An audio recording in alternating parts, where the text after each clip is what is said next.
Hi hello ನಮಸ್ತೆ ಕರುನಾಡಿಗೆ ಪ್ರಿಯ ಬಂಧುಗಳೇ, ನಿಮಗೆಲ್ಲ ತಿಳಿದಿರುವ ಹಾಗೆ ಕೊಲೆ ಪ್ರಕರಣದಲ್ಲಿ ಆರೋಪಿಯಾಗಿ ಪರಪ್ಪನ ಅಗ್ರಹಾರ ಜೈಲಿಗೆ ಸೇರಿರುವಂತಹ ನಟ ದರ್ಶನ್ ಜೂನ್ 12ರಂದು ಅರೆಸ್ಟ್ ಆಗಿದ್ದರು.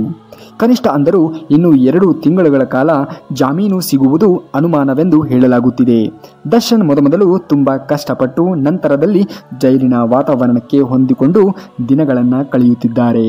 ಆದರೆ ನಟ ದರ್ಶನ್ ಅವರ ಪತ್ನಿ ವಿಜಯಲಕ್ಷ್ಮಿಯವರು ಪತಿಯನ್ನ ಏನಾದರೂ ಮಾಡಿ ಹೊರಗಡೆ ಕರೆದುಕೊಂಡು ಬರಬೇಕೆನ್ನುವಂತಹ ಹಂಬಲದಿಂದಾಗಿ ಸತತವಾಗಿರುವಂತಹ ನಿರಂತರವಾಗಿರುವಂತಹ ಹೋರಾಟವನ್ನು ಮಾಡುತ್ತಿದ್ದಾರೆ.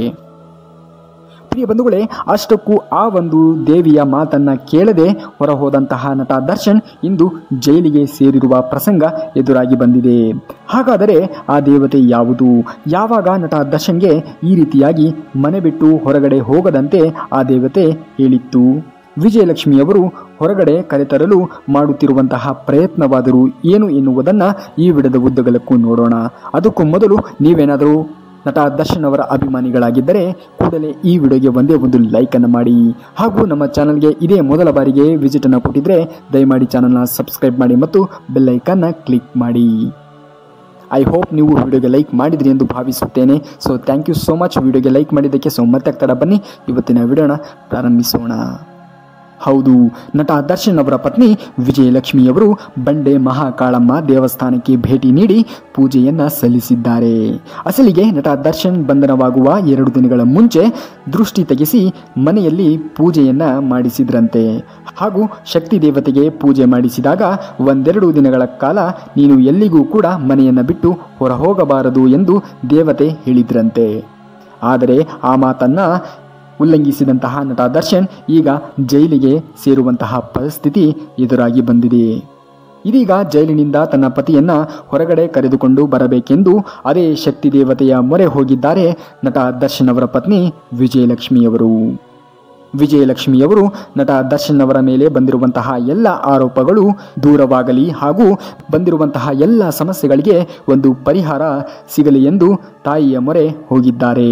ಈ ಒಂದು ಪೂಜೆಯ ಕಾರ್ಯ ನಡೆಯುವಂತಹ ವೇಳೆಗೆ ವಿಜಯಲಕ್ಷ್ಮಿಯವರ ಆಶಯದಂತೆ ತಾಯಿಯ ಅನುಗ್ರಹ ಸಿಕ್ಕಿದೆ ಎನ್ನುವಂತಹ ಮಾಹಿತಿ ಇದೀಗ ಕೇಳಿ ಬರುತ್ತಿದೆ. ನಟ ದರ್ಶನ್ ಬಂಧನವಾದಾಗಿನಿಂದ ವಿಜಯಲಕ್ಷ್ಮಿಯವರು ದರ್ಶನ್ ಅವರನ್ನ ಹೊರಗಡೆ ಕರೆದುಕೊಂಡು ಬರಲು ಸತತವಾಗಿರುವಂತಹ ನಿರಂತರ ಪ್ರಯತ್ನವನ್ನ ಮಾಡುತ್ತಿದ್ದಾರೆ. ಇದಕ್ಕಾಗಿಯೇ ಹಿರಿಯ ವಕೀಲರನ್ನು ಕೂಡ ಭೇಟಿಯನ್ನ ಮಾಡಿದ್ರು.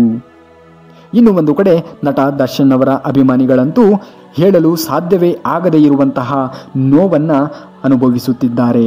ನಟ ದರ್ಶನ್ ಬಂಧನವಾದಾಗಿನಿಂದ ಅವರ ಅಭಿಮಾನಿಗಳಂತೂ ದರ್ಶನ್ ಅವರನ್ನ ಎಲ್ಲಿಗೆ ಕರೆದುಕೊಂಡು ಹೋಗುತ್ತಾರೆಯೋ ಅಲ್ಲೆಲ್ಲವೂ ಕೂಡ ಅವರನ್ನ ಹಿಂಬಾಲಿಸುತ್ತಿದ್ದಾರೆ.